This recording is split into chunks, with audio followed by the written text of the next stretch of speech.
कई वर्ष पहले की बात है। एक बहुत बड़ा मूर्तिकार था। वो मूर्तिकार ग्रेनाइट की सुंदर प्रतिमाएं बनाता था, हाथियों की। वो विशाल विराट बड़े बड़े सुंदर हाथी, देश भर में नाम था उसका। एक बार उस देश के राजा ने सोचा मैं जाकर देखूं कि ये मूर्तियां कैसे बनाता है। मूर्तिकार को कहा गया, राजा आ रहे हैं, लवाजमे के साथ आए। और राजा ने आते ही प्रश्न किया मूर्तिकार से, हे मूर्तिकार, इतनी सुंदर भव्य मूर्तियां, आलीशान मूर्तियां, दैदीप्यमान मूर्तियां आप कैसे बनाते हैं? वैसे कहा, महाराज ये मूर्तियां मैं बनाता ही नहीं हूं। क्या कह रहे हैं आप? तो और कौन बनाता है? मैं नहीं बनाता। राजा ने सोचा मेरे प्रश्न में कहीं कमी है। अच्छा चलिए ये बताइए बनती कैसे हैं? वो बता सकता हूं। राजन, मेरे सेवक समुद्र के पास बड़ी बड़ी चट्टानें हैं ग्रेनाइट की, वहां से पत्थर तोड़कर मेरी प्रयोगशाला में ले आते हैं और वो बड़े बड़े पत्थर मेरे सामने रख दिए जाते हैं। जब नया पत्थर आता है बड़ा, मैं उसके सामने बैठ जाता हूं, उसको टकटकी लगाकर देखता रहता हूं। 1 दिन, 2 दिन, 3 दिन, 4 दिन, 5 दिन जितने भी गुजर जाएं उसकी चिंता नहीं करता। और फिर मुझे उस चट्टान में हाथी दिखाई देने लगता है। मैं छेनी और हथौड़ी उठाता हूं। जो हाथी दिखाई दे रहा है उसके अलावा जो पत्थर है बचा हुआ, जो काम का नहीं, उसको तोड़कर फेंक देता हूं और हाथी निकल आता है। हाथी पहले से ही बना हुआ होता है, पर वो जो बेकार पाषाण है केवल उसको मुझे मुक्त करना पड़ता है हाथी के शरीर से। उसके बाद राजन, जब हाथी बन जाता है और जब तक इसकी विक्रय नहीं हो जाता तो मैं उसकी रोज सफाई करता हूं, चमक पैदा करता हूं। राजा प्रसन्न हुए, नमस्कार करके चल दिए। कितनी महत्वपूर्ण बात कह दी मूर्तिकार ने। हमारे जीवन में भी ईश्वर ने हमें इतना सुंदर मानव बनाया है। हम पूर्ण हैं। जो छोटी छोटी कमियां हैं हमारे अंदर, उनको ही तो दूर करना है। अच्छाइयां तो पहले से ही हैं हम में। क्या हम कोशिश करते हैं? शायद नहीं। हम निराश से हो जाते हैं। तो क्या करना चाहिए?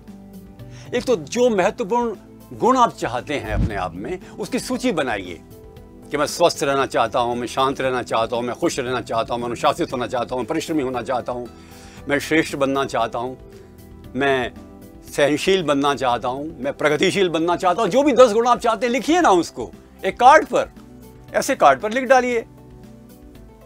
और 10 जो आप सोचते हैं कमियां नहीं होनी चाहिए उनको भी लिख दीजिए। आलस्य, क्रोध, प्रमाद, मन की इच्छाएं, उनका बलवती होना, अधैर्य, निपुणता की कमी, साहस की कमी, आश्वासन की कमी, ईश्वर में विश्वास की कमी लिख डालिए। और रोज एक बार सवेरे इन दोनों कार्डों को पढ़िए। अपने आप को नंबर दीजिए हर गुण में से। देखिए 100 में से नंबर इधर भी आएंगे, 100 में से नंबर उधर भी आएंगे। बढ़ाते जाइए ना अंकों को। असल में देखा जाए तो हम प्रयत्न नहीं करते। हमें हर चीज के लिए समय है। हमें पढ़ाई के लिए, काम के लिए, मित्रों के लिए, परिवार के लिए, टीवी के लिए, मनोरंजन के लिए, निद्रा के लिए, सब चीजों के लिए समय है। पर अपने आप से हम नहीं मिलते, सबसे मिलते हैं। Talking to the self, meeting the self, guiding the self, encouraging the self, motivating the self. अपना हाथ पकड़ चलिए आगे। अपने आप को शक्ति दीजिए। अपने मेंटोर बनिए, अपने गुरु बनिए, अपने साथी बनिए। और जीवन के बारे में सोचिए तो सही कुछ मिनट के लिए रोज कि अपने जीवन को कैसे आप परिष्कृत कर सकते हैं, उत्कृष्ट कर सकते हैं, श्रेष्ठ कर सकते हैं, समुन्नत कर सकते हैं, उदात्त कर सकते हैं, सुंदर कर सकते हैं। समय दीजिए ना।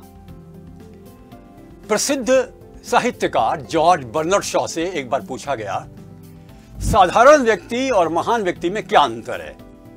मुस्कुराते हुए बोले, 15 मिनट का। क्या मतलब? जो व्यक्ति रोज 15 मिनट तक या कुछ कम भी तो कोई दिक्कत नहीं है, अपने स्वयं के विकास के बारे में, प्रकृति के बारे में, योजनाओं के बारे में, व्यवहार के बारे में, आकांक्षाओं के बारे में, आशाओं के बारे में, निर्बलताओं के बारे में, शक्तियों के बारे में चिंतन, मनन, मंथन, विश्लेषण करता है, अपना अध्ययन करता है, अपने से बात करता है, self analysis and self control and self development, self talk, self guidance, self help, इनके मार्ग से, इनके माध्यम से अपने जीवन को परिष्कृत कर सकता है, समुन्नत कर सकता है। हमें अपने लिए समय कहां है? कोशिश करनी चाहिए अपने आप से भी बात करें, अपने आप को आदेश ना भी दें, निर्देश ना भी दें, सुझाव दें प्यार से, क्योंकि जितना आप अपने आप को समझते हैं और कोई नहीं समझता, ईश्वर और आप मिलकर के अपने आप को देवत्व रूप प्रदान कर सकते हैं। अतः उस मूर्तिकार की तरह से अपने जीवन को अपने स्वयं के चिंतन, मनन, मंथन और एकाग्रता से आप छेनी और हथौड़ी लेकर अपना पुनर्निर्माण करते जाइए। पुनर्निर्माण संभव है, सेल्फ इन्वेंशन एंड सेल्फ री इन्वेंशन। नमस्कार।